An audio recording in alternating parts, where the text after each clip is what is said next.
What is going on, everybody? This is your host of the Colin Thompson Show. Hope you're doing well. I appreciate everybody tuning in. The second official episode of the Colin Thompson Show. We're really excited to have Adam Breneman joining us here in a little bit. But before Adam gets on, I'm going to talk about a few things. And before that, I'm going to talk about our friends over at the Original Fudge Kitchen. There's going to be some people we're going to talk about today that are going to deserve that fudge from the Original Fudge Kitchen, shipping sweet treats and just delicious items all across the country. When you're down the shore this summer, swing through, check them out, all the way from Ocean City, 2 locations, through the entire Jersey Shore with another 2 locations all the way at the bottom of the Jersey Shore in Cape May, New Jersey, where we reside. In the summer and the off season, a great place. So check that out. The Original Fudge Kitchen, fudgekitchens.com. It's really simple. I'm on the website right now. Fudge, chocolates, candy, saltwater taffy, fresh saltwater taffy. Add it to your cart. Order on a toll-free number, fudgekitchens.com. You can hit up the items that are on sale. You can hit up all the different kinds, 20-plus flavors of fudge. Again, we're on vacation this summer. You're down the shore.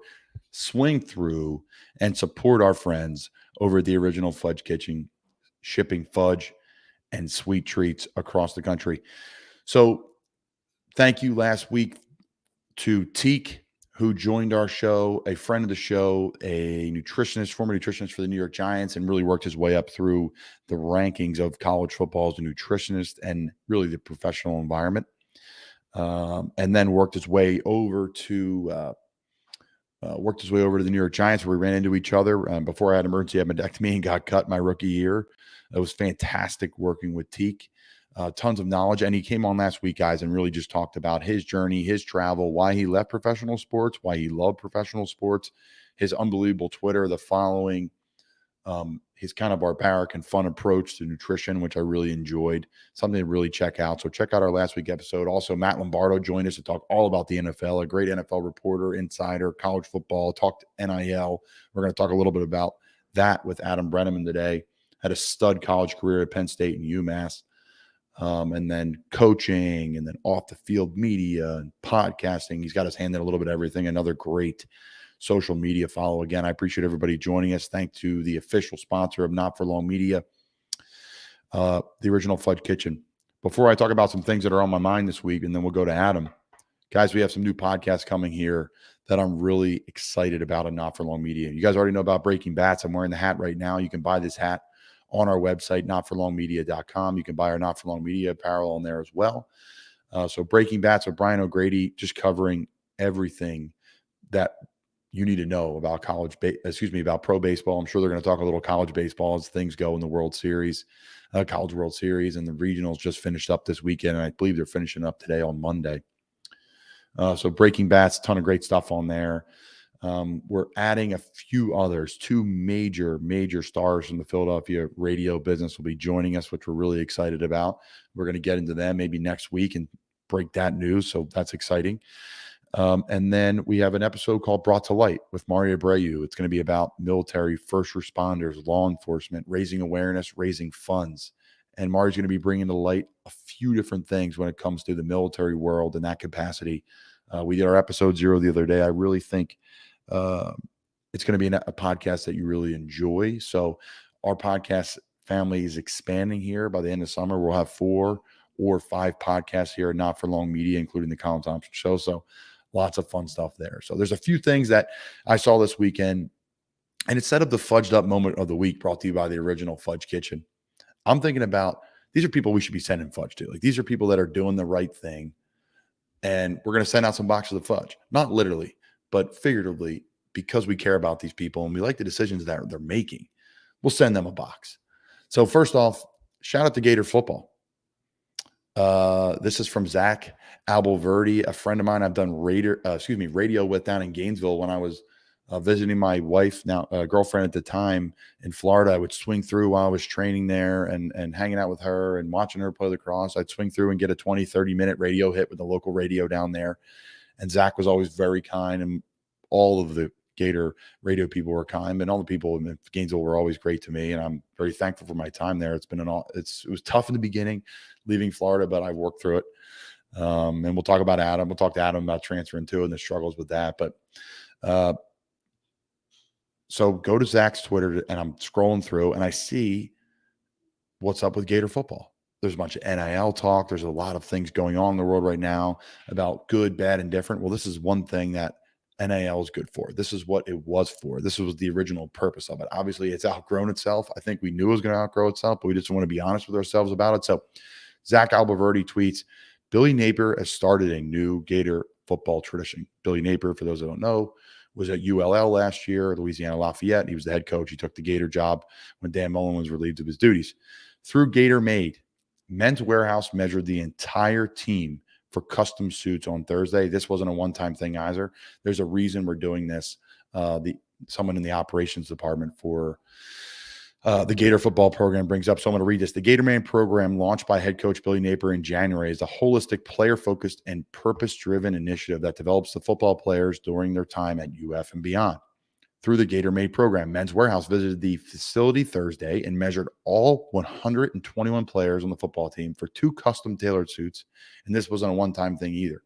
There is a reason we're doing this, said Josh Thompson, director of football operations. If you're a student athlete here for 4 years, you're going to leave with 8 suits. If you're a student athlete here for 5 years, you'll leave here with 10. So you're going to be getting 2 suits per year. And coach really wants them to be able to show their own individual style, which is fantastic. It's 2022. Absolutely. Go ahead, boys, especially if you're a freshman. Go and get that, simple all black suit, but you're going to need to, maybe mix it up with a little bit of swagger. He continues to say there's over 20 options. You can get jazzy with it if you want to.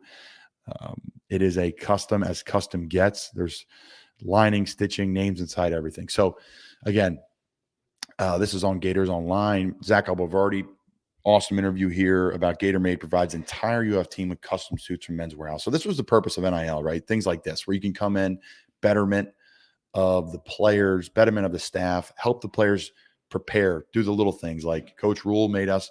When I was at Temple, we had to wear our suits.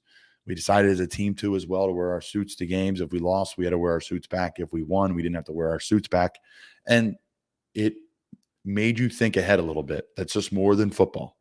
So you're not the guy with the wrinkled jacket on the flight on Saturday getting ready to board the plane, or Friday getting ready to board the plane, So it made you think ahead. It made you dial in on, okay, I got to get my stuff dry cleaning on Tuesday.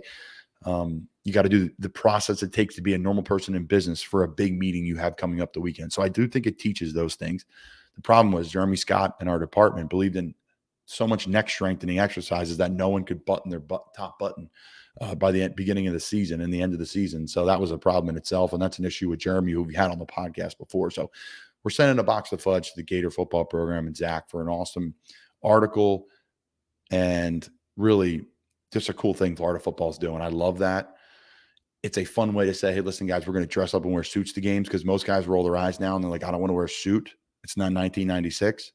But it's a great way for the guys to invest in themselves, get a couple dress shirts, get a couple ties, mix things up. So props to Gator football.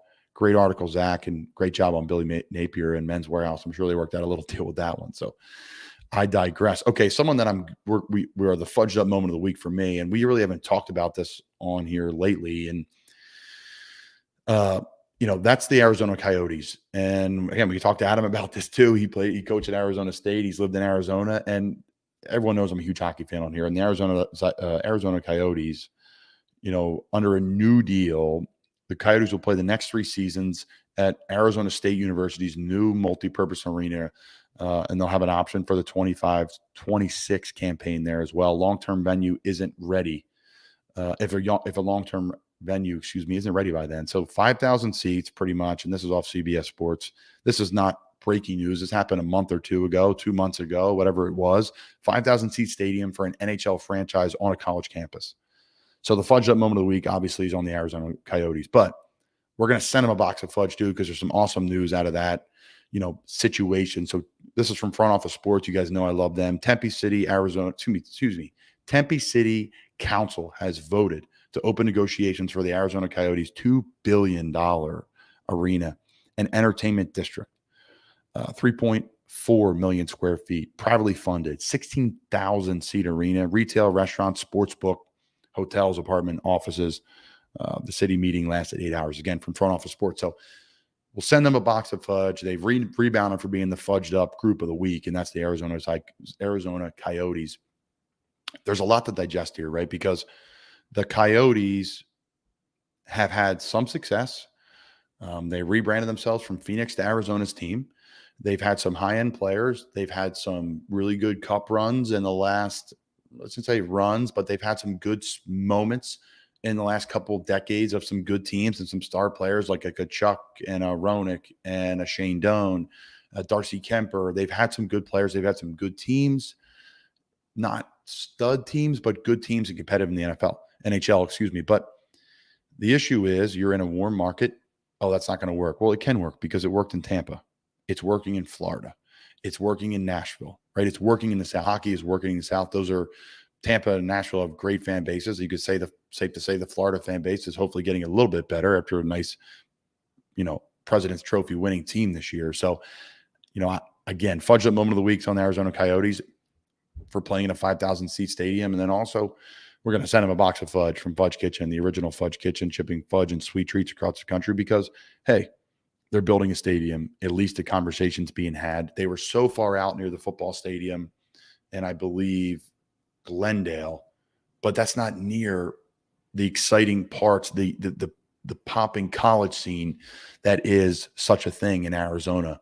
They have a lot of great cities there, a lot of great college scenes. The one thing I'll say is this. As much as people say that's crazy, they're playing in a 5,000 seat arena. How cool is that going to be as a student on campus? You're going to have a professional hockey team. You're going to see these huge markets come in and play in a 5,000 seat arena. Yes, it's kind of a joke that you're playing in 5,000 seats and you play at the highest level of your sport, and the money that's being lost off that and the money that's being gained by ASU and probably the NCAA somehow. So kudos to them. So I think it's going to be pretty raucous in there. It's going to be a party. It's going to be a great environment. Maybe it reinvigorates the fan base down there, adds some youth into the fan base down there. By the time the stadium's built in 2 to 3, 4 years, and it's in that great area, you may have a kind of a rebranding situation along with what's going on in school. So it's an interesting way to look at it. Again, sending them a box of fudge. They rebound them from the fudge up moment of the week. Good work by Gators football, what they're doing. But I can delay no more, folks. The great Adam Breneman. He's been sitting backstage patiently, quietly. I brought up so many things that we're going to ask him. I probably forgot them all. NIL, Arizona Coyotes. First off, Adam, how you doing, man? I'm doing good, man. Appreciate you having me on. It's great to have you on, man. We've been, friends from afar, respected each other in the business for years, on the field, off the field. And here we are having on the pod now for the second time. It's good to have you back. Yeah, no, I appreciate it, man. It's been fun watching you build this podcast and your media company while you're still playing, man. I don't think there's many guys that can say they've done that before. So it's been fun to watch, and congrats on all your success. Thank you, brother. It's been quite the journey, guys. Adam was a stud tight end, number 1 tight end in the country the year after me, before I became a mess and broke every bone in my foot. At least for two straight years, right? You were 2013 ESPN. Yeah, 13 out of high school. You were 2012, right? Yeah, I was, and that was fun. That was just cool for me, a Pennsylvania guy. And the one thing that drove me crazy in Pennsylvania was Penn State was going through all their stuff there, and Mike McQueer was recruiting me at the time. They offered like 6 tight ends outside the state before me, and that destroyed me. Yeah, was that Kent Taylor in your class? Yeah, so Kent, and I ended up recruited to come to Florida with me, and we were friends at our time in Gainesville. Oh, that's right. You went to Florida together. Okay. Yep. And man, that drove me nuts. And it doesn't do with those guys, but I just thought Penn State through that era was just losing in state. And obviously Coach O'Brien recruited you, I'm assuming. Yeah, he did. Yep. Yeah, so it's a little different face than I was receiving when the face of the program was coming in, and he's coming from the NFL, and it's a tight end's dream, especially from New England and all those things. But man, I struggle with that. My ego, it still hurts my ego at the time. I was just like, why not? We just played in Hershey, Pennsylvania. Urban Meyer was on the field, recruiting all of our guys after the game, and he was at Ohio State. But Penn State was in a tough time too. So they really did the same thing with me. I feel like Penn State just with the old staff under Joe Paterno, they were just kind of hesitant to offer the in-state kids because they thought we were going to commit right away, so they wanted to be really sure. So when I was getting recruited, I had offers from everyone. Man, I had offers from Ohio State, Notre Dame, and Penn State had not yet offered me. And they made me come up to camp. Like you said, Mike McQuarrie was my recruiter. He threw me a bunch of passes at camp and had a fun time. They ended up offering me right after that camp. But yeah, they made me work for it, where everyone else just called and offered right away without ever seeing me in person. So it was, yeah, Penn State like to play the waiting game. Yes, they did. Yes, they did. And you had an excellent career there, three-time All-American throughout your time at Penn State and UMass, transferring to UMass. This podcast, we can dive into a little bit of it, but there's so much to tackle about what you're doing now. But talk about the transition of the good days at Penn State to things are falling apart to, oh, I'm an All-American now again at UMass, another school, and then the NFL and the Senior Bowl and all the things in between. Yeah, man, it was a whirlwind of a college football career for me. And as you alluded to, I went to Penn State with some pretty high expectations, and was highly recruited and highly ranked coming out of high school for whatever that's worth. And went to Penn State and had some success early. Had a freshman All-American season. And it was actually going into my second year there. I fell on my left knee in a spring practice, kind of a funny way, swelled up, but kept practicing on it for the next couple of weeks, and ended up getting an MRI on my knee, and they realized I had chipped a piece of cartilage off my left knee where I was bone on bone. And it was a pretty small piece of cartilage, but it's funny. The doctors at Penn State were kind of like saying it may not be a big deal, but I had sent the MRIs to a doctor at home who I knew to get his second opinion, and he was like, "This could be an issue long term for your career.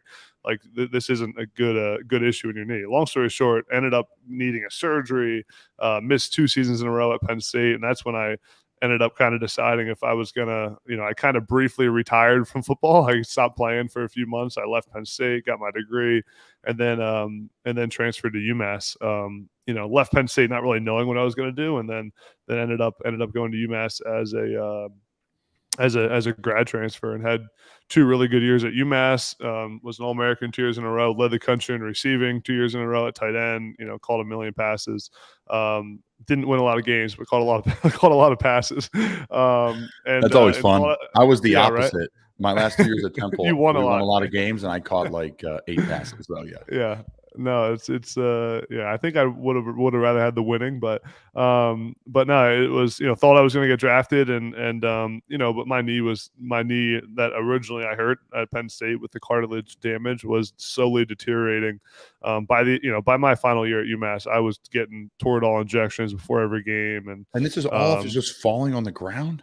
Yeah, so I had a kind of a strange. It wasn't even like a ligament. It was a piece of cartilage I damaged, and by the time that wears away, and by the time I got to my senior year at UMass, I had about a quarter size defect of cartilage in my knee where I was just bone on bone. And it's a really complicated injury that like not a lot of people understand.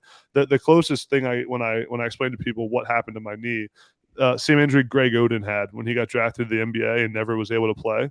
The same exact thing. He had a cartilage damage in his knee, and it's really like a pain thing. Like you can't run or function the right way because every time you land on your knee, it's like this like pain goes through your leg of the bones hitting each other, because that's what cartilage does. It keeps the bones from hitting each other. And if it's on a bone weight bearing part of your knee, that's like it's really hard to overcome from. So similar. I know Jadeveon Clowney had like a similar thing, but his was where he wasn't weight bearing on his knee. So not to go down the whole medical medical lesson here, but interesting stuff for people that don't understand a lot of the complexities of injuries that go on in the NFL. I mean, cartilage injuries in the NFL are kind of a sure way to end your career pretty fast. So that's what happened to me. I went to the Senior Bowl, and just wasn't able to perform anymore. Everyone in the NFL, you try to keep secrets from the scouts, but as you know, man, everyone knows what's really going on. So it became pretty clear that with my knee, and I wasn't even able to run without pain injections, and that I wasn't going to be able to play in the NFL and no one was going to take me with knowing how bad my knee was. I mean, no matter how talented you are, you're only as good as the time you can be on the field. And that was just the reality of it. So it was tough having such a good college football career and being so close to the NFL and not playing was tough, man. But the transition was good and just kind of all part of the journey. Adam, they're still X-raying my foot that I broke in 2011. I believe it. I haven't had an issue with it in forever. I believe it. I have a deck screw in there that you literally would build a deck with, and it's unbelievable. And if I don't feel it rarely, and it's fantastic. So they're still, going into that. And it's funny you compare it to an NBA guy, your injury. So I explain, why I got medically, relieved of my scholarship at Florida to people. And it's kind of an interesting thing. Oh, that's, you broke your foot, you broke your other foot. Well, what was really it? Well, really the straw that broke the camel's back, and there's some politics in there, as you know, was I had an intervicular stress fracture on the left foot, and that's the Joel Embiid injury. So all the limiting time that Joel had over the last, the first, I'd say 4 or 5 years of his career, now he's become MVP form, and he's had strength, and I feel the same strength. I'm definitely not MVP of the NFL by any means or the NBA, but I'm feeling the strength of my foot for the last couple of seasons, and I've been able to put together healthy off seasons and seasons, which has been fantastic. But it was funny that you draw the two things together. I do the same thing all the time and kind of paint that picture for people because everyone kind of cringes. You're like, oh man, he was a great player but couldn't perform. When you're talking about Odom, right? He was a stud. He had the hand problem too, but man, he was fun to watch. Let's go back to Penn State. You're talking about you finished school. When I was at Florida, they told me I was done there and I had to transfer if I wanted to play football again. I let it rip, man. I let it rip. I had a great time. I had a ball. I ended up just first meeting my wife in that stage. I wasn't the best student by any means. Notable on here. I've talked about it on there before.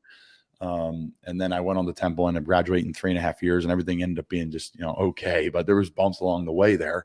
You're done at Penn State as a football player. That transition into NARP life, non-athletic regular person life, is a struggle for me. At least it was. What was it for you? And then what was the moment where you're like, you know what, I'm still going to give this thing a run?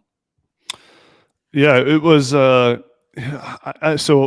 when I left Penn State in that would be 2016, I believe it was. I wasn't really sure what I was going to do. I thought I was done playing football. It's funny, man. I thought I was done playing, and back then was still, obviously the transfer stuff has changed a lot since the days of, back then I there wasn't even a transfer portal back then when I transferred. And so I remember when I left Penn State, my dad had said to me, like, you should get what's the word, like where they clear you or allow you to, like, you get released from your scholarship at Penn State, like, so you can transfer if you want to. It's not even a thing anymore, but that used to have to ask to get relieved from your scholarship if you wanted to transfer. So when I left Penn State, thinking I was done playing football, my dad kept saying to me, you need to get your waiver. You need to get your waiver from Penn State so you can transfer. And teams will not talk to you until you get that waiver. Because I was like literally calling all the guys that recruited me when Florida's like, you're done playing. And I came up and I was like, all right, I'm going to go back and play football again. I want to play in the NFL. I'm going to continue.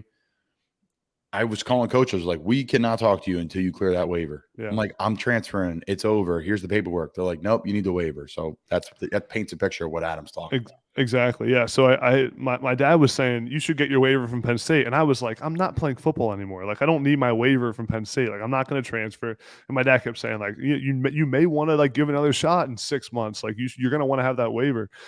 Ended up not getting the waiver or whatever, and started working. I was actually working in politics for a little bit in 2016 for a guy I knew who was running for the state Senate, and took my mind off football completely. And it wasn't until my high school quarterback is a guy named Andrew Ford, was a big-time recruit in the 2014 class, went to Virginia Tech, ended up transferring to UMass, University of Massachusetts. And he was home for a week in the summer after he transferred, and he was saying, man, you should really come to UMass. And I knew the head coach at UMass was a guy named Mark Whipple, who I knew really well because his son was one of my good friends from Penn State. His son went to Penn State with me. So just some chips started to align where I knew the people at UMass a little bit. I knew some of the coaching staff. The head coach I knew, Andrew Ford was there, and he was home one day in the summer. We were at my house. He was over at my parents' house, and Andrew, my dad, and me started talking about, maybe I should come out of retirement at 20 years old or 21 years old and That's go real transfer though, to man. UMass. That's No, real. so we're sitting there, and again, I'm in the middle of working. I'm getting paid a salary. I think I'm never playing football again, and that they bring it up to me, saying we think you should give it another shot, and I was like, well, my knee doesn't really hurt right now. We go to a local field and go run routes the same day, and I run around a little bit, catch some passes, and literally the next day I called Mark Whipple, the head coach at UMass, and said, hey, I think I want to come out of retirement and come to UMass. He didn't believe me. He was like, dude, are you sure you actually want to do this? And in the meantime, as you know, I had to call James Franklin at Penn State and get although they thought I was done by football, I had to get my waiver. Coach Franklin was kind of like, hey, why don't you just come back to Penn State? We'll have you back here. And I kind of wanted a fresh start. So I started that whole process. And a couple of days later, took an official visit to UMass, and was there within about a month, and had to quit the job I was doing and went back to college life. So I wasn't ready to wear a suit every day yet at that point. For the kids that will listen to this podcast, there is a million ways to skin the cat to get to the same way. And nobody, unless you are a unicorn, and Adam and I have played with unicorns before, have a clean slate all the way to the top. I had zero adversity in football until I broke my foot after winning a state title, after playing in the Under Armour All-American game. And I thought, it's a broken foot, no problem. I didn't realize what I was in for. But it has helped me, and I would not be going on my 6-year professional football without it. The ball bounces a different way for everybody, but, that's how it is. He just said he worked in politics, hung up put the pen down, put down the laptop, and said, all right, I'm going to go strap it up and then become an All-American. So that's credit to you. That shows the type of player you are, the type of person you are. But it is constantly, and I know you mentor some young kids too in the football game world too. I'm sure you have. Obviously, you were a coach at Arizona State, coaching tight ends there, doing a great job last year. We could transition to that because there's so much to tackle there. Mm-hmm. What was college coaching like? It was exciting, man. I mean, same thing, same kind of scenario, story of how I got into that. It was just people, connections you have, relationships. I got a call one day from our my strength coach from UMass, a guy named Joe Conley, was and still is the head strength coach at Arizona State. And he calls me one day, and again, I'm working, and my football career is over. It's now actually over at this point. I'm working in Pennsylvania, and he calls me one day. He's like, "Hey, our offensive coordinator and our head coach, Herm Edwards, are looking for a graduate assistant that could coach the tight ends because the way they structured the staff, they needed a GA to coach tight ends."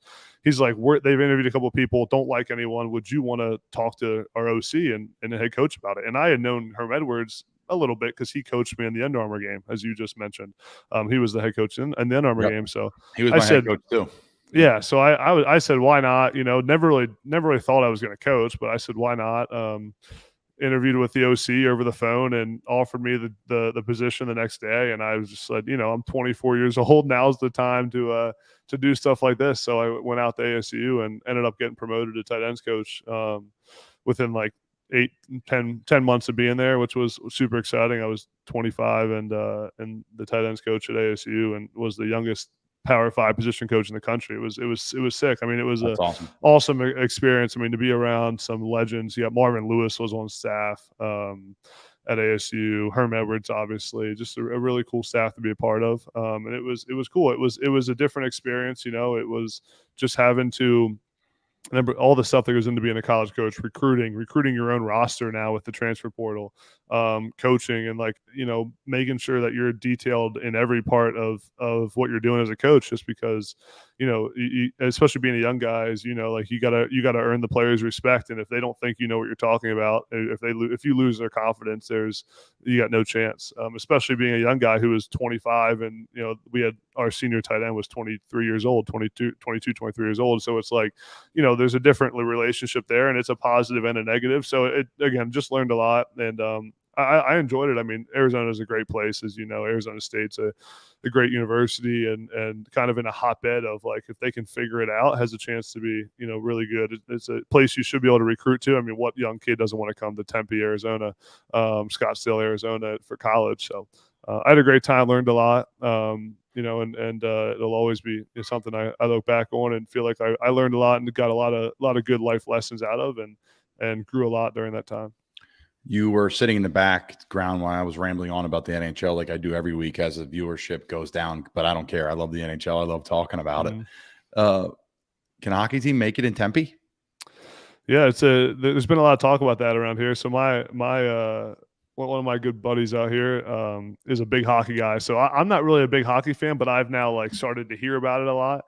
And yeah, I think, like you said, what a cool experience for, like, the college kids to have a professional hockey team playing on campus, and as you mentioned, maybe a little bit embarrassing for the Coyotes to be playing at the ASU stadium, but it's I think it'll be a really cool experience for everyone in Tempe. And again, as you mentioned with the location, like, no one's going out to wherever the heck the Coyotes stadium was, or arena was. 45 minutes from downtown. I mean, yeah, it's not even in the realm of, like, things that you want to do. And I think the new one's going to be that they're building is going to be in Scottsdale, which will be really cool. To have this one in Tempe, where you want to be, where the action is, obviously. And I've been to Suns games, Diamondbacks games, all in Phoenix and in the cool area. Those are, get big crowds and are really fun things to go to. So I think the Coyotes, by making this move, and then hopefully in the future, when they finish the construction on their new stadium and being in Scottsdale, will start to be more of, like, a center point of town of, that'll start to be a staple going to Coyotes games. And I listen to Spit and Chicklets, and they always talk about it on there. And there's a hockey podcast with Barstool, and we'll digress and we'll move on to something else in a minute here. But there are Austin Matthews, top 5, top 3, top 2 NHL player.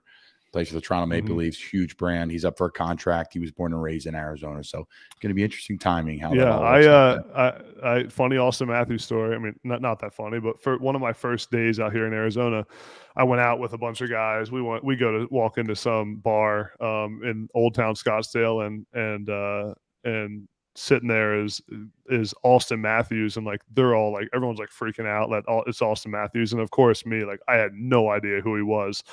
Started talking to him, and throughout the whole conversation I had no idea who he was. And after, all the guys were like, dude, that's, like, the best hockey player in the NHL you're hanging out with. I had no clue. That tells you how big of a hockey fan I am. But they're not that big of guys either, right? So Exactly, you can tell in football, like, okay, that guy's a linebacker, guy's a safety, that guy's definitely a tight end. Yeah. Right. And we're going to get into the top tight ends all time here as we move through. I transition. Love it. Breneman shows up. Okay. So content, video, short form, you're doing killer stuff with social media. So interactive. Love it. Appreciate it. Yeah, you're killing it, man. I don't know where to start in this, but there's so much to unpack with this. I pulled up your guest list earlier. You have an awesome guest list, and you're doing some unique stuff. Like, you're really talking the draft prep with Kenny Pickett. Excuse me here. I'm ill prepared, even though I thought I was. But you've had Kenny Pickett on. Let's see. Who else you've had on before as I'm prepping this here? Let's see this. We had Pickett. Chase Edmonds was on, the new Dolphins running back. Mike Gesicki. We had Trace McSorley. Trace. Obviously the Penn State guys. The Pat Fryermuth, tight end for the Steelers, came on. He's a stud.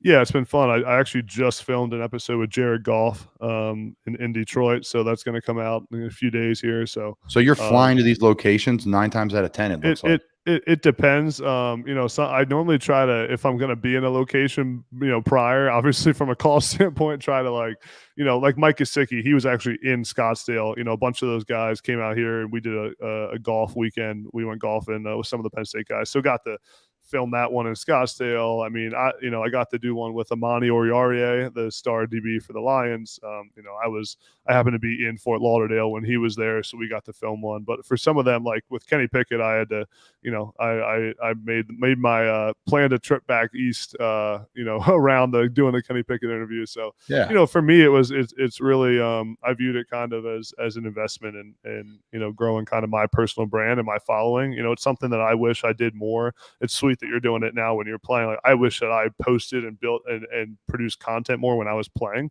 because as you know, man, like after you get done playing, it's harder to like gain followers and people care about you a little bit less when you stop playing football. So it's like, so I kind of wish I did it before, but now, just from TikTok and Instagram and just building that platform and just kind of seeing where it goes, and seeing does it lead to broadcasting opportunities? Does it lead to more shows? Does it lead to, brand deals? I really view it as like everything I post is just an at bat to, who's going to see it, who's going to like it, and it's been pretty cool, the opportunities that have come up, and I've met some really awesome people, and just, hopefully just keep doing it and kind of see where it ends up. But it's been fun. I appreciate the kind words about it.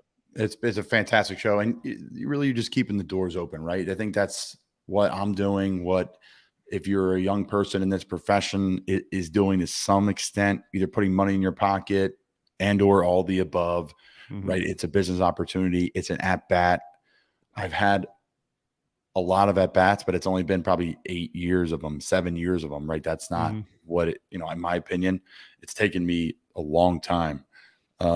From grinding and doing pregame Eagles shows and postgame Eagles shows. Yeah, you've done it all, man. You really dude, have. It's been a heck of a grind, man. Leaving youth football practice early in Cape May, New Jersey, to drive up to Philly to do a Thursday night football pregame show. It's been fun. Yeah. I just decided to keep busy while I was out of playing, and this is why NFL stands for not for long, and that's where I was born when I got cut from the Giants, and this is like the 5th version of it. But we're here.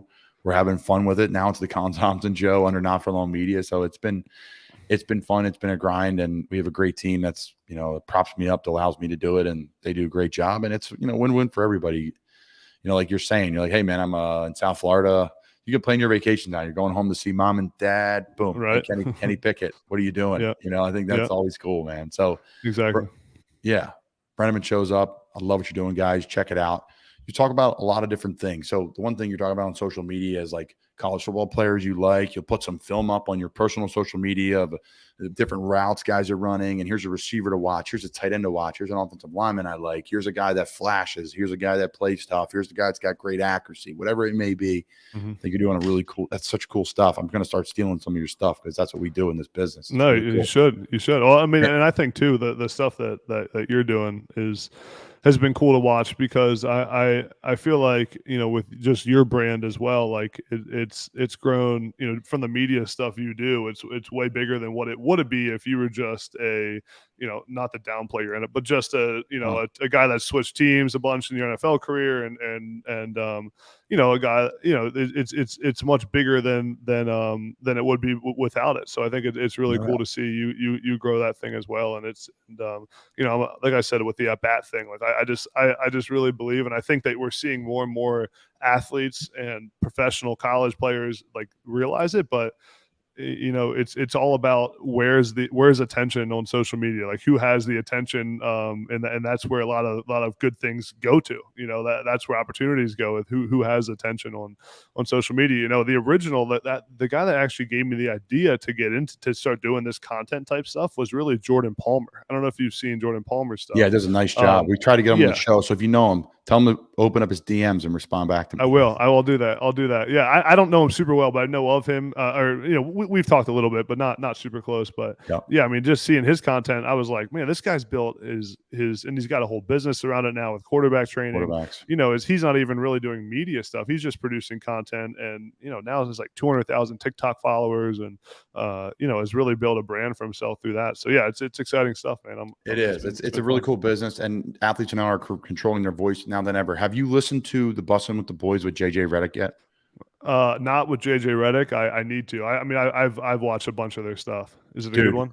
It is fantastic. It's going to be the number one listened episode. It has to be. I mean, it talks about all the things we're going to. You and I are kind of discussing a little bit. Just for the sake of time and moving through things, we haven't dove into everything. But I mean, he talks about branding, controlling your voice, what media is going to look like in the future. It's all athletes running everything. There's still going to be journalists. There's still going to be media people that have a purpose, but you can already see it. Players are mic'd up on the field doing games. Bryce Harper's in a Phillies game talking about 100%. in right field. Like, guys are controlling their narrative. And I want to bring it back. We're talking about NIL narrative, so I'm going to stick with this, and we'll bring it back to some of the players you're looking forward to seeing this year, and maybe a team in college football you like this year. But NIL wise, this is a great way, because honestly, off the field, I don't have enough juice to bring enough bring some pocket change in, or pay people to run a media company with me. So doing this creates another form of income, another form of exposure, right? NIL. Yeah. What are your thoughts on this NIL thing? I know that's such a broad topic, but it is taken off. I think a guy like you and me would have probably did pretty well in the NIL days, maybe for different versions, you catching 100 balls, but it's a really interesting, it's a bear to tackle. We talk about it every week on the podcast, because to me, it's one of the hottest topics in sports. Yeah, it's a topic that I've kind of really started producing a lot of content around too, just because it's so interesting. And I'll say this, and I always preface when I go down this path with, I've been a big advocate for a long time. Even I remember being in high school and like writing papers on why college athletes should get paid. I've been a big advocate for a while, as most of us athletes have been, and a vocal one of like that NIL needs to happen. It needs, players should be able to get paid, especially off their name, image, and likeness. I do think though that the combination of what we've seen now with NIL coming with no regulation due to the ruling by the courts, and the NCAA not really having anything to do with it. With that happening, with the transfer portal being at the state it is, where players can enter the portal and go play at other schools, also being able to play immediately at another school, and then combined with just where college football is as a business and as a culture right now, of the high stakes, the win at all costs, the 10-year, $100 million contracts for coaches. The combination of it all has turned NIL into something that I do not think is what it was intended to be, and I don't think it's good for the sport. And I think it's turned into inducements to get guys to go to different schools disguised as NIL. And now that's a whole other conversation of, should there just be paying players to come to your school? But that's different. But when people say, what do you think about NIL? I like NIL, but people are doing inducements and pay for play, disguising it as NIL, and trying to run it through the legal or the channels that are allowed in college football. So that's the difference. I think people debate NIL. Like and I'm always debating of, like, I'm always saying, well, what was NIL intended to be? Like when it got passed by the courts, or whatever the exact ruling was, that it had to go into effect. The intention was that the quarterback could go do a deal with a car dealership and get a free car. It was that, as a tight end, I could go to the steakhouse downtown State College and get 10 grand to do a bunch of social media posts for him. Like real market value, what value I'm bringing to the business. Not, I enter the transfer portal because the school I'm at's only giving me 100 grand. The collective raises a bunch of money through a nonprofit entity and tells me that I'll get $1 million for 3 social media posts and an autograph signing to go to their school. Like, that's not real market value. That's not NIL. That's pay for play. And that's kind of where the difference is. And again, I love NIL. I'm a big advocate of anything that's like legit and not just inducing players to transfer schools, because that's not sustainable. So articulately put, 2 separate things. I love that. And we will reference you and use that on the pod because it's so true. One's free agents frenzy. One's a trade deadline frenzy, right? With cap instead of draft picks, it's, hey, someone can offer you more money down the road. Mm-hmm. I don't blame the kids for it. Don't hate the player, hate the game, either. Man. Yeah. Don't hate the kids for it, because what would you do? I think it'd be hard for me. I think the one challenge I would like the kids to do is like, okay, what's the best for you? So when I was at Temple, Coach Rules got interviewed at Missouri, and he was gaining traction as a coach. Obviously, now he's head coach of the Carolina Panthers. He's one of the most well-known and successful coaches in turning college football programs around. He turned around Temple, which was no bueno, and he turned around Baylor, which we all know was no bueno. So there are 2 places that are really hard to turn around, and he did that, and I think good things are to come. I said it before. I think Coach Rule's going to live out his whole 5-6 year deal in Carolina. Plus, I Can't say enough good things about him. I've been with him, and I've been with other coaches too, and I could tell you he's the best out there. So at least the guys that I've been around. But there's so much to unpack with it because it's two separate beasts, and it's pay for play, it's free agency. There's so much to do. So I appreciate your thoughts on it, man. It was so articulately put. And I appreciate it. We'll see what the future is of it, because yeah. I think it's great for a guy to help mom and dad out with bills. I think it's great for dinner. I think it's great for a guy to make $100,000 over 4 years, 500 G's in college. Well, what if you get benched? What if you're not playing? What if you get beat out? I think there's so many different aspects to it. Like, to prove that, like, it's not the real market value that these guys are bringing, like what NIL was intended to be. I mean, how many guys in the NFL do you know, including probably yourself, that complain about how they don't make enough money off marketing deals? I mean, I know guys that are superstars in the NFL, maybe not super, but like guys that are starters in the NFL, all pro, like, that complain like, dude, I can only make $100,000. I made $100,000 last year off marketing deals. Like, no one wants to give me, like, and every NFL player thinks they're going to make millions off brand deals because they're not really that valuable to these businesses. Like Jordan Addison, when he transferred from Pitt to USC, that was like the big one that everyone was, that's kind of what blew the whole thing open, right? When Jordan Addison entered the transfer portal, Bilikanoff winner, wide receiver from Pitt, one of the best players in America, transfers to USC, as I'm sure you've seen. Yep. And everyone reported that he had like a $3.5 million NIL deal on the table from USC. And again, like that's what kind of blew the whole thing up, in my opinion. But I said too, if I was Jordan Addison, I'd probably be doing the same thing. But it's again, more money than they're making in the NFL. Exactly. But it's the environment that we've had. So I think at the end of the day, we're going to see something, I think, pretty soon from I know a lot of the coaches are calling on, federal legislators, U.S. senators to get involved with antitrust law. And then too, you think about this, and I know you got me on my NIL rant. No, so go, I man. just go, keep going. Go. But anywhere, I explained the difference between the two, NIL and just pay for play or inducements or paying players to go to your school, which is, it's a whole separate thing. But anywhere, any sport or that has that part to it, there's regulation to have an equal playing field. Like the NFL, like they have the salary cap, they have the trade deadlines, and they have all these rules by the NFL to keep everything in line. Right now, the NCAA is going that direction with no rules and regulations. So it's just there's no salary cap, there's no parity, as Nick Saban always said. We need parity in college football, which that whole thing was hilarious too. And then he wins every game. Fisher. Yeah, right. But yeah, the irony is great. Yeah, but yeah, I mean, I think. SEC. Exactly, but any time you get down that world, there's like the NFL is a salary cap. There's things like that come in that keep it from just being a pay for play, bribing people to transfer or attend a school. It's guaranteed cash too, whether you play a snap or not. What if that booster's like, hey, that's the wild part. Yeah. Think about this. The NFL, I always tell this story. People ask me, what's the NFL like? I said, okay, here's my first story about the NFL. I signed with the Giants, rookie deal, 3-year, 4th-year option, undrafted tight end, whatever it was, $1.5 million, right? A lot of money.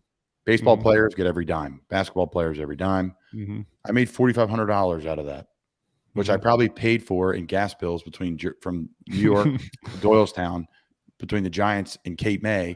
Yep. And then I paid for a little bit of a stipend that we had to pay because it was so expensive to live up there. The Giants couldn't afford to put all the rookies up and pay for all of it. So I made $0 off of $1.5 million deal. These guys are getting straight cash, homie. This year, Adam, as you know, 118. I get a check for my salary.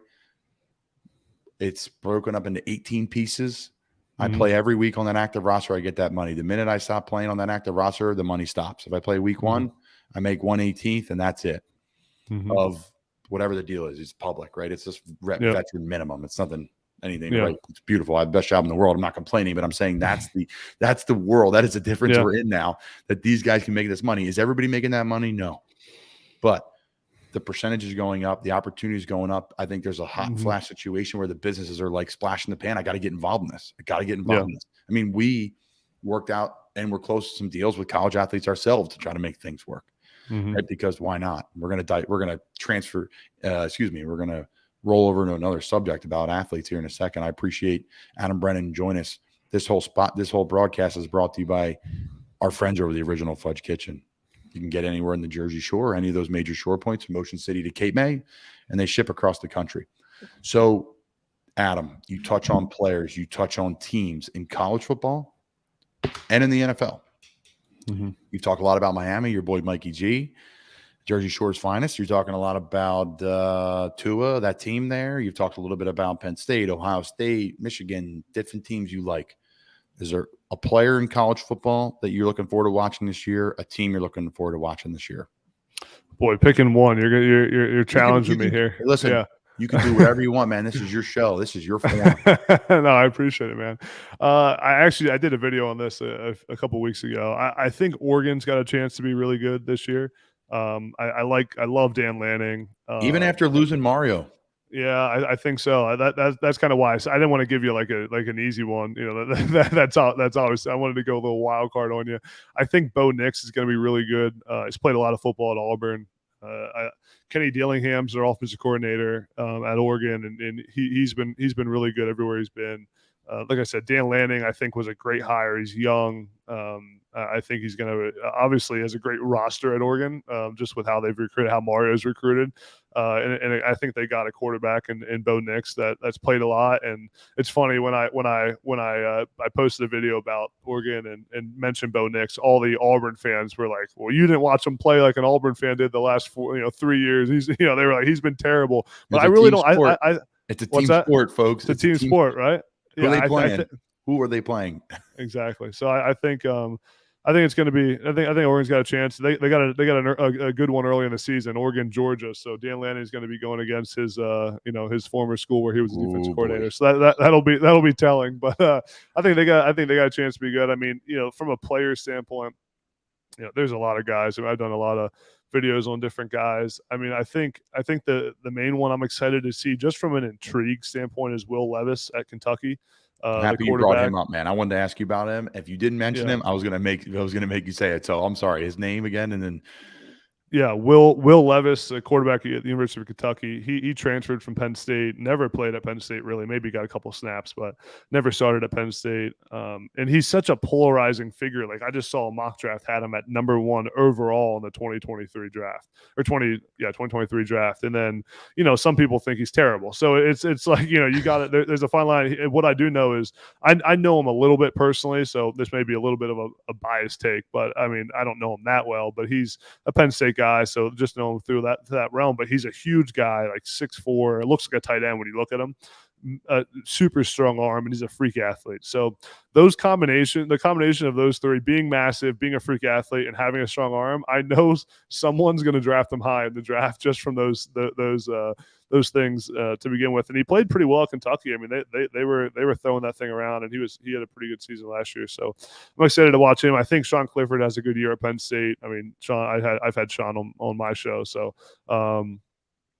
again, props another to guy him, man, for the NIL stuff, huh? Yeah, really cool. I was just going to mention that too, because it ties in a little bit. You should have him on sometime, because he's a great interview too, and has a great perspective on NIL, and he's debated with me a little bit on this too. I hosted a Twitter space a few weeks ago, and was talking about NIL, and he jumped on and started debating with me about just saying that basically if the market's the market, then they should be able to make whatever they can make on NIL, and that it's the free market and things like that. So, and again, players have different perspective than I guess the old players like you and I are. But yeah, I think Sean Clifford has a good season for Penn State. I think Penn State has a good year.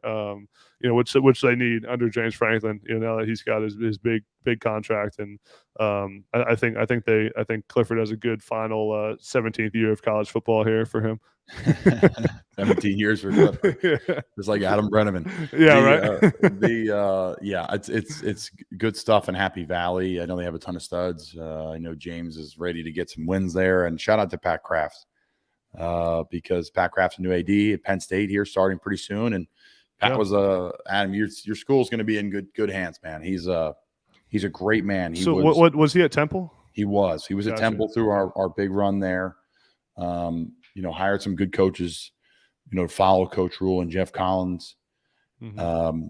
is a good man. Spend time with him, spend time with his family. Is really good at his job. A former college football player himself. There's a relatability factor. He's got the young. He's got the active personality, the active coach. A great guy, family man. Went to BC. Had some success there, but probably not there long enough really even to dial it in and see what it would have been. But he's the right hire, I think, at Penn State. So kudos to them. I saw his intro press conference. I watched a little bit of it, and just being a Penn State guy, I wanted to see who the new AD was, and I was ready to run through a brick wall after I listened to him. He was fired up, man. I was juiced. It's a dream job for him. I think it's crazy for someone to say, "Oh, this person should stay here forever, stay there forever," No especially even at a big school, right? I'm not just saying Temple, but that's a guy that you knew was going to be successful. That's a guy you knew treated people the right way, at least from what I come across. That's all I can judge. And Pat was first class through and through, and was fantastic for our football team, a team that was going to be cut from Temple. Imagine that landscape. Now the league is littered with Temple players and coaches. All right, so I told you we were going to do a top tight end list, and I didn't know what to do. Where do I draw the list? I watched Tony Gonzalez play in Atlanta. I barely remember in Kansas City. I, watched Dallas Clark play, but I don't remember him with the Bucks. He had a cup of coffee somewhere else too. Like, where do I draw the line? We draw a line of like stuff that you and I grew up watching. Like, to me, like Jason Witten's the most underrated NFL player of all time for the consistency, the length. You've talked about Witten before on your pod. I'm a huge Witten guy, probably because athletically, size-wise, this is probably the closest player I've ever matched up with. So I'm drawn to that. I've always been drawn to him. To me, I'm just gonna name some names, right? And here's the group of the guys that I remember growing up watching, being dominant, sprinkled in with our group now. And this is in no order, folks, because I don't want to hear about it later. You're going to hear about it no matter what. And that's fine. I hope I hear about it. That's good. We need conversation. So Antonio Gates, obviously, Dom, I'm not going to go through every guy and talk a little about him, but Antonio Gates, they were special. So Gates, Witten's my favorite tight end of all time. Kelsey, obviously, is a stud. He's changed position receiving-wise forever. Greg Olsen, Jimmy Graham, Zach Ertz, Mark Andrews come on the scene strong. And there's a lot of really underrated guys in the league that can block. I'm not saying Nick Boyle's on this list, but Nick is a tight end that is dynamic and can change the game with his physicality. He can catch the ball when he's healthy. He can play. Chris Manhertz and the Jaguars that nobody knows about and they should know about. I'm not saying Chris is not a stud. Not a let me get this right. Chris is a popular player in the NFL from the players in the NFL because everyone knows who he is. He's the best blocking tight end in the NFL, probably other than Kittle, who's on this list again too. So folks at home, watch a little film on Chris Manhertz, stud. There's a lot of underrated guys in the league. I think Ian Thomas here in Carolina is extremely underrated. He's signed a nice little deal. So again, my list, a group of guys: Gates, Witten, Kittle, Kelsey, Olsen, Jimmy Graham, Ertz, Mark Andrews, Waller. There's a couple guys currently that I'm missing on that list too, that I think are really good players. Your buddy Kazecki's a stud. But the best tight end, my opinion, all time, over the old heads that I left off this list, is Rob Gronkowski. It's not even close, folks. Nobody can block like that, run routes like that, be dominant for decades like that man has. He is unbelievable. The beating he took, the way he pushed through, the way he runs, how big he is, how physical, the run game, everything, one-on-one, fade ball. He does everything. He does absolutely everything. I think Kittle, if played in a different offense, he would be used like that. Now he's in that offense and he still has a ton of success because he's dominant in everything and he's so good. Kittle is so good, folks. I watch him every week. I watch the first half of their game. If I can get to the second half, I will. But in my week prep for the week before, I watch the Niners tape and I watch Kittle and their tight ends do things. I take something every week and it helps me be successful the next week. I'm already doing it right now. I'm trying something in the offseason that they do with their footwork pre-snap, and I'm adding it into what I'm doing now. So that's kind of my list. That's kind of my group. There's definitely some guys I left off that are currently in the league, but I kind of slapped it together here right before we got on. And Witten's extremely underrated, but Gronk's the best of all time. Yeah, I don't disagree too much with you. I mean, I did a video or did a show and talked about Witten being the best of all time. And I think yeah, Wow, I I forgot. I think remember that. That's yeah, strong. That's strong. I think you can. I think we could debate that a while. I think I will say maybe when I was filming that more so Witten is like the best in what epitomizes like what it means to be a tight end. Yes. And kind of more so like what you were saying about, just like the consistency, the blue collar approach, like just what you knew what you were getting at every single day, day in and day out. Yeah, I think it's hard to rank any of those in order is difficult for me. I mean, I think Tony Gonzalez, like it's tough to put for it's tough to put Gronk ahead of Tony Gonzalez for me. Excuse me, but I mean, I love Gronk. I've been a Gronk guy my whole life. Yeah. I've never watched him growing up. I think there's a lot of young guys. Sorry. And for me though, league. as you clear your throat here, like Tony's on this list, right? I was Googling like top list of all time, and there's so Yeah. many guys. There's Mark Bavaro. I mean, but this is like, again, it's debate of Michael and LeBron. It's debate of Bird versus Magic, Right. and Bird versus like Klay Thompson, and like all these different guys. Like it's different eras, there's different games. Like if Steph Curry went back and played in like the 90s, he would be the greatest basketball player ever. Yeah. He would destroy these guys. If Michael No Jordan doubt. went back and played in the 50s, like it's not even the same sport. The sport is Mhm. different. You can't compare them. So again, I grew up watching Tony. Tony was so good. Mhm. So good. Gronk in the block, to me, it's like, okay, we got to talk about complete tight ends over here, passing tight ends over here, like smaller tight ends over here. Like, where are they at? Yeah. The thing about Gronk is he was kind of the guy who fit in every category. I mean, he was obviously the big guy, the wide tight end, but it's funny when I went to Penn State. I remember I met with Bill O'Brien before I committed, and we sat down for a while. We're watching film, and he was showing us the Gronk and Hernandez film. Oh, From the Patriots, and he kept saying to me, "It's funny looking back, not funny, but I mean looking back on it, he's like, you're going to be just like you're going to be how we're going to use you how we used Aaron Hernandez." And it's actually why I started wearing number 81 at Penn State because we had Kyle Carter and Jesse James at Penn 87. State. They were kind of like the Y tight ends, and I was going to be like the move guy. I was never a massive. I'm 6'4".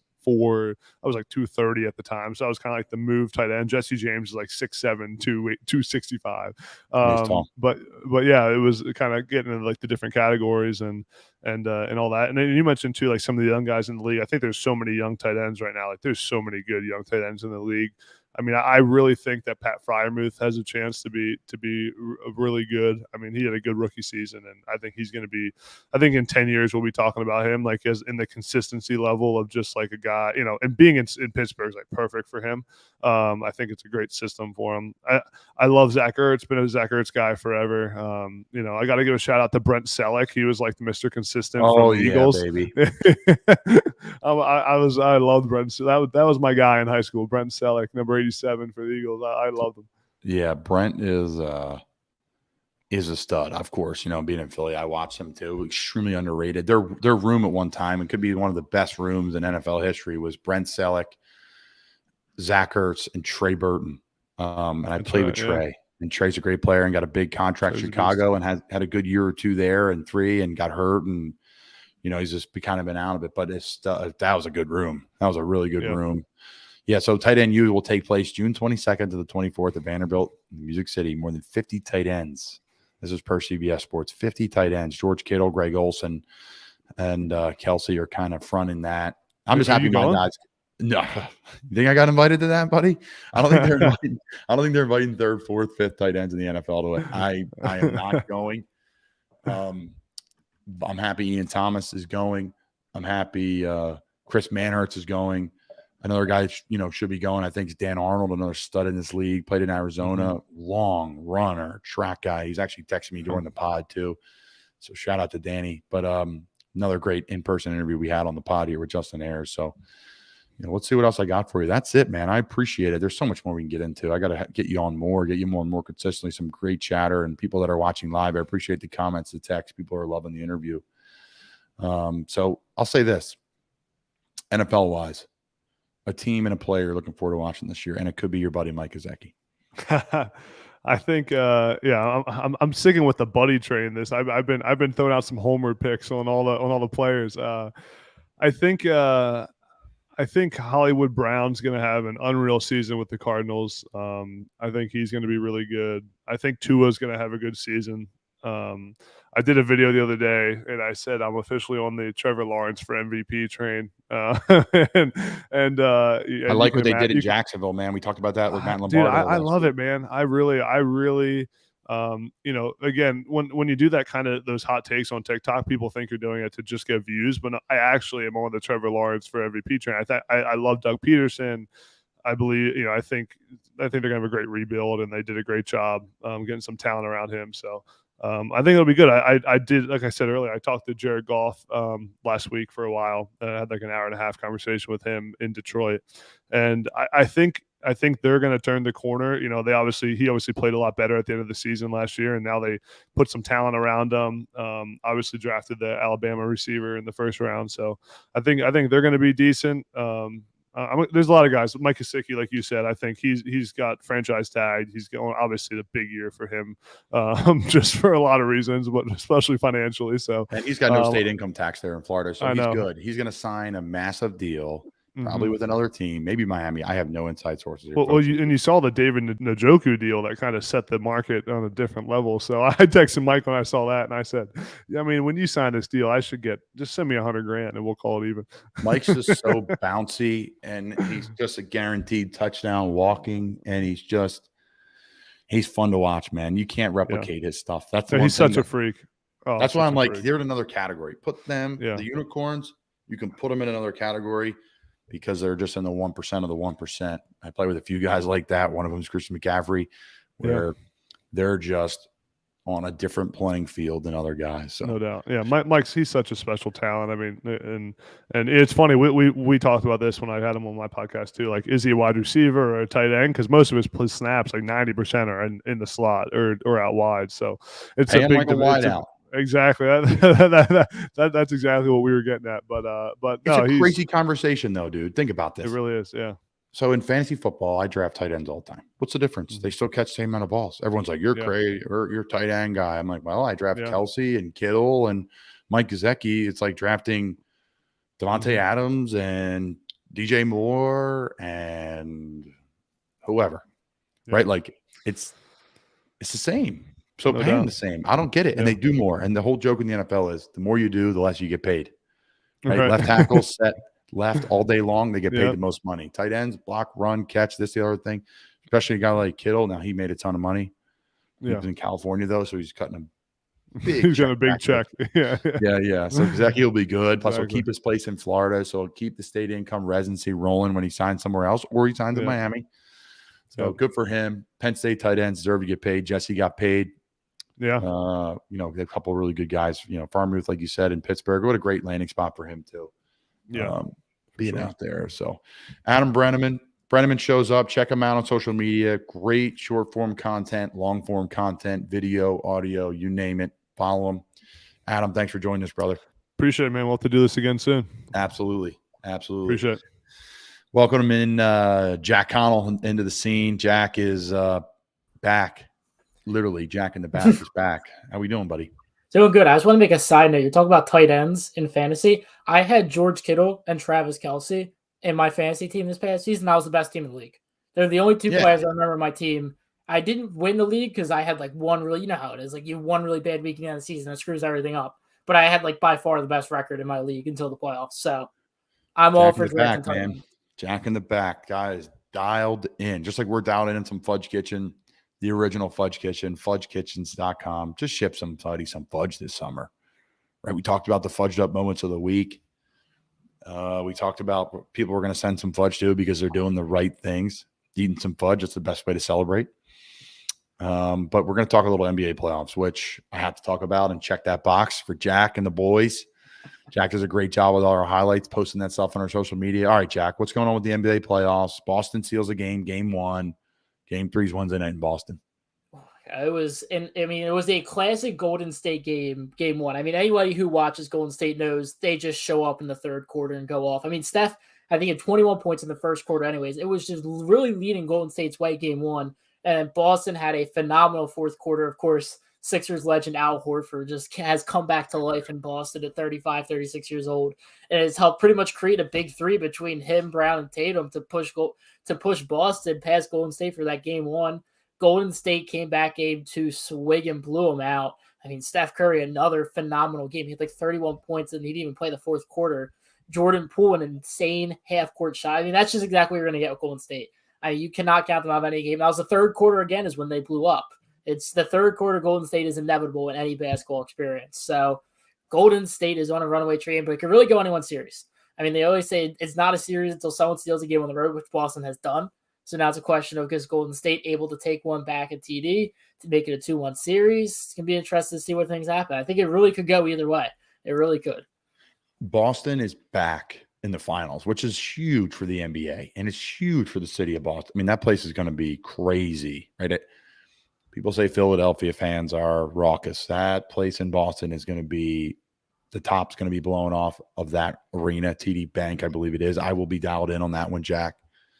I will have it out of the corner of my eye. I will admit, because of the forum and because of the play. Obviously, I'm kidding around, but the talent, the court, the quality of hoops in the playoffs down the end gets a little more or less one-on-one and more team game, which I enjoy. I'm a college basketball guy. I enjoy the team game, not as much one-on-one. Okay, so that's our NBA talk. If you had to guess who's going to take it, Jack, who takes it? Golden State. It just feels like it's Golden State series to lose. Unless I feel like if they continue to play as they should, Klay Thompson heats back up a little bit after he struggled the other night. I mean, it's Golden State series to lose. If Steph's shooting as he has his entire career, and Klay Thompson finds himself again, I feel like it's going to be it will come down to the wire. It'll be a 6 or 7 game series, but I think Golden State ends up on top.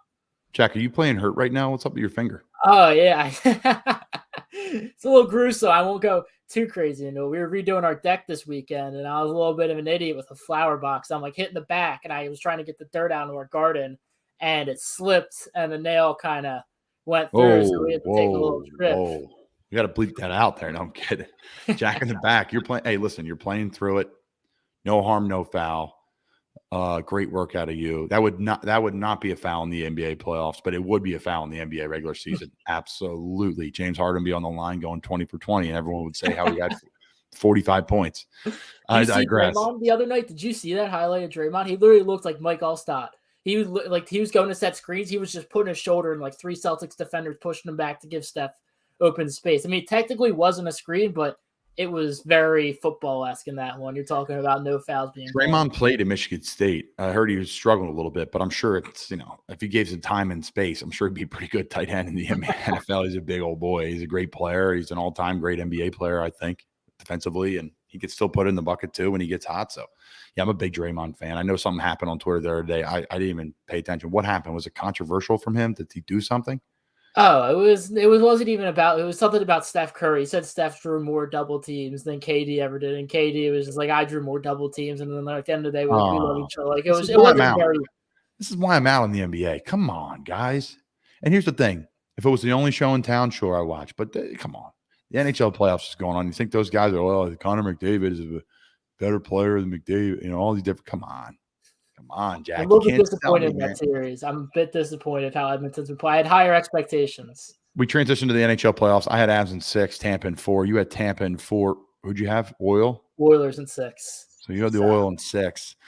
So listen, the Avs are about to sweep them, right? And that's just how the cookie is crumbled. I don't think it's right. We knew the Oil didn't have a ton of depth, but the Oilers have a ton of top-end scoring, and they have willed their way in, and their depth has showed up a little bit, right? So they've made it to where they needed to go to check that box, I think, to say, okay, we had a great year. We didn't win the Stanley Cup, but we got the Western Conference Final. We lost to the best team. That's probably going to win the whole thing. So I think what's happening is probably right. Looking back at it, like, well, kind of the proof was in the pudding there. So Avs probably sweep or at least win in 5. And then Tampa, oh, boy. So series is 2-1. Game's Tuesday night in Tampa. So you think Tampa's going to rock the house, a great fan base, again, in the southern market. We were talking about that earlier with Arizona, Nashville, Tampa, and hopefully down in Florida and Fort Lauderdale, they can grow that a little bit better, a little bit stronger. So we'll see what happens. I still am a Tampa fan. I still think they have the best team when it comes to responding. They've had the most experience with it. They have a ton of studs. So I think Tampa's going to come back and win. What are your thoughts, Jack? I think Tampa does come back and win too, but I think Colorado is going to win it all at this point. I don't know if that's just bias and it's Edmonton being my team. It's like, oh, well, whoever they lose to should win it all. But it's just they have seen McKinnon has just been unreal this postseason, start to finish. I just don't think there's been a better player on the ice this postseason in the entire league than McKinnon. And here's the thing. If the Avs sweep, this Tampa series is probably going to go 6 or 7. So they're going to have at least a week. Oh, yeah. And people say, Russ, that's the whole thing. It's late in the year, man. Get your body right. Get some sleep. Go out there and put your best foot forward. You may be a little rusty in the first game, but you'll be better off game 2 through 7 because you had that rest. So we'll see what happens. I appreciate Jackie jumping in late, coming back on the pod.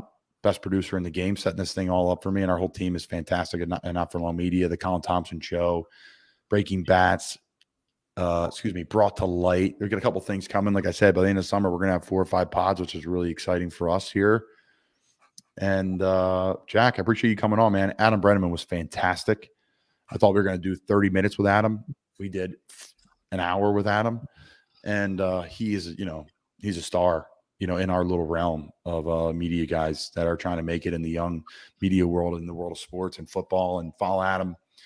We appreciate your support of the Colin Thompson Show. Jack, thanks for coming on, brother. And I hope everyone enjoyed the episode. Hope everyone has a great week. Summer is kicking off. And thanks for tuning in.